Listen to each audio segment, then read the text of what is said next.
Hey yo, what's the deal, family? My name is Darius Baird, and we recently completed a fix and flip project where we're expected to gross over 6 figures.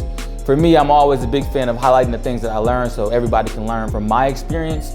And the first thing that I want to highlight is that on this project, we were $20,000 over rehab, and we did not have a contingency budget allotted for any unforeseen circumstances. If you're in the fix and flip game, you know that there's always unforeseen things that come about. There's always things that you cannot account for in the budget. You want to be able to have a contingency budget for things that you cannot foresee. The second is contractors. I feel like I learned this every fix and flip project that I work on, every real estate project I work on, I get better with contractors. The lesson that I learned was to hire slow, fire fast. Make sure you're doing your due diligence up front. Make sure you're vetting them. Make sure you have contracts in place. Make sure they're not getting ahead of the money.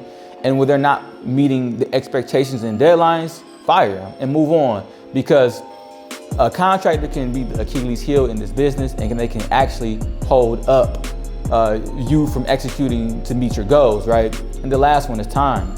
The longer you're in a project, the more it's gonna cost you. The more carrying costs, the more taxes, the more utility bills. We allocate a 6-month timeline for our projects, and this took 12 months. So there was an additional 6 months of cost that contributed to the $20,000 over budget that we didn't account for. So you always want to make sure you're staying on top of your materials, your contractors, so that you can make sure that you're meeting your deadlines.